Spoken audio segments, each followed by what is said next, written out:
What's going on YouTube? Welcome back to another video.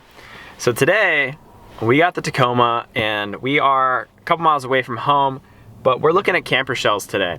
That's one of the first things that I wanted to do to the Tacoma. I've got a few other things on the list that are coming here pretty soon, but I really want to get this over with since snowboard season's coming and I really wanted to make sure all my gear and stuff was protected in the back.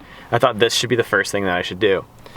So let's take a look around. Let's go check out some of the brands of camper shells that they have here and see what kind of deal we can get on a camper shell, and hopefully we'll be leaving here today with one on the truck. So after looking at a few of the camper shells, the different companies, we got like Lear, there's ARE, there's Sentry, and Snug Top. Those are kind of the ones that they have here at this place.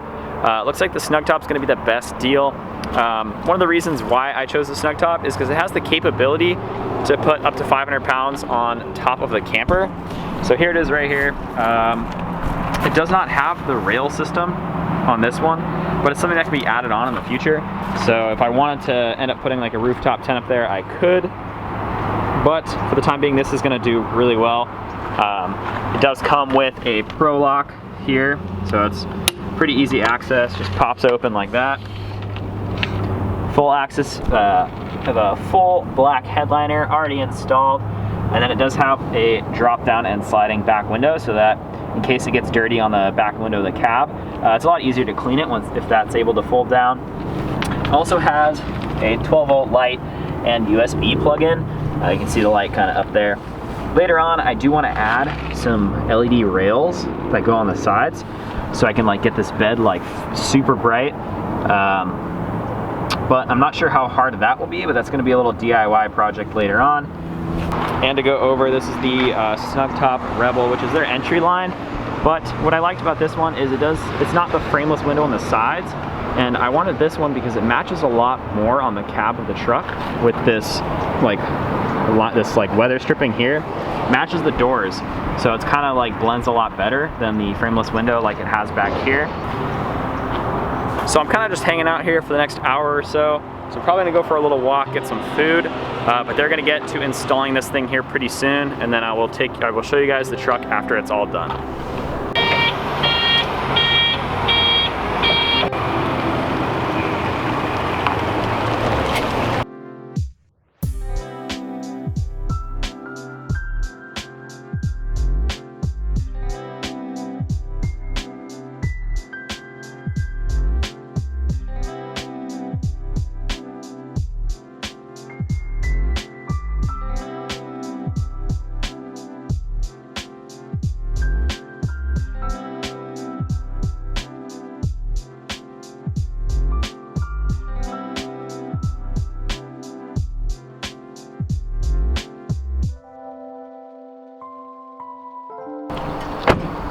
Alright, so I decided to stop on the side over at my friend's house and take a look at the camper shell. Oh, just goes so well with the truck now. So I think before I go over some of the features and stuff that are on the camper shell and kind of how much I paid for it and all that stuff, we're gonna check out Grayson's new car that he got. R32 GTR. Insane. Is it stock? Yeah, pretty much. It has an exhaust, and I know it has a huge Canon on the back. Yeah, it's got this stupid thing. Giant Canon. So epic. Dang. Wow. Interior super clean. I've never seen one of these. Yeah. All right, so we're gonna drive the GTR. I don't really know what I'm doing because it's right-hand drive, but we'll figure it out. Dude, what are these? So the turbo timer, and we've agreed that this is a JDM phone. Yeah, that's a phone. Panasonic, like it has to be a phone, right? It must have to do with that. Oh, maybe. Everything's backwards. This is so confusing. Blinkers on the right side. I've like nearly stalled it every time. You don't really need the clutch at all. The clutch is so heavy.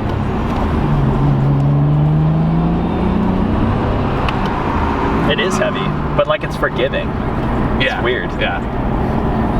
This is crazy.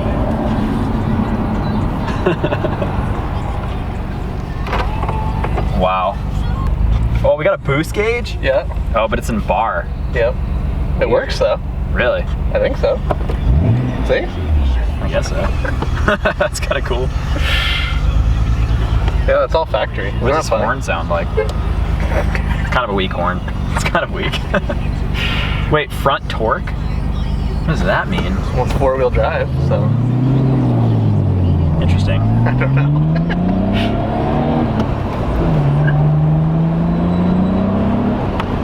Oh yeah. There we go. Feeling it now.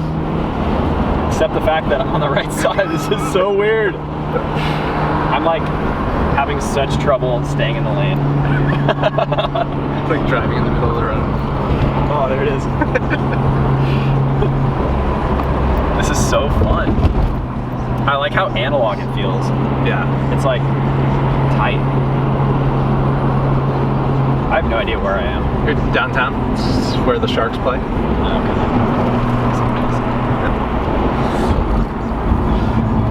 Yeah, this car's awesome. I mean, everything from Japan in this era is super over-engineered. Right. I drove my friend's 300CX, but it was the NA, and that thing drove really well. Everything is. So it's been a couple days since I last filmed with you guys and showed you the truck and kind of went over the camper shell. Kind of had to work a little bit over the holidays, but we're back, and I love it. Every time I look at the truck the past like week, I think it's absolutely perfect. So let's go ahead and go inside and kind of check out some of the features of the camper shell. All right, so cruising up to it, it's pretty like clean on the back. Like it's not like awkwardly high like some of the high rises, which is why I don't like them. This is like the cab high. It does have these some like dots, like plugs here and there, like there is something else that you can add on. It's kind of annoying. I wish it was just like sleek and those weren't there. But it did come with a Pro Lock, which is really nice. Flip it up, you got your key to lock it and unlock it, and you can just turn it and it like flies up because these shocks are like super gnarly. But once inside, you can see that it is lined with like that dark gray or like black carpet. And this is the Snugtop Rebels. It has these windows that slide, which is really nice.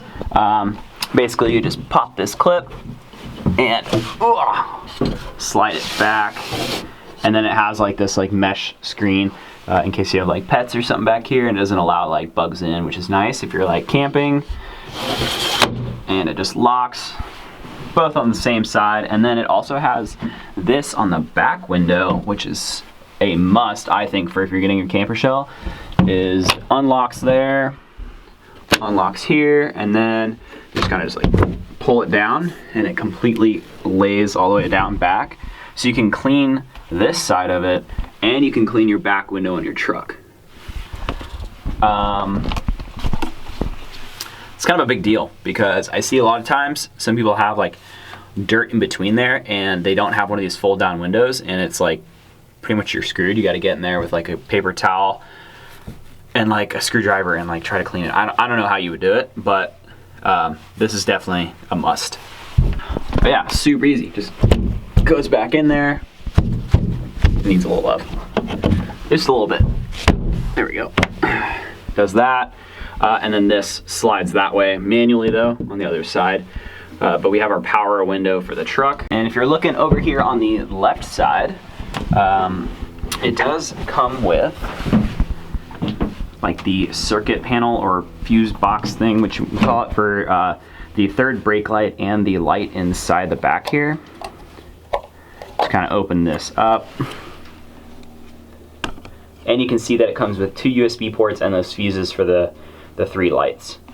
And up here is that light. It's just a click little LED light.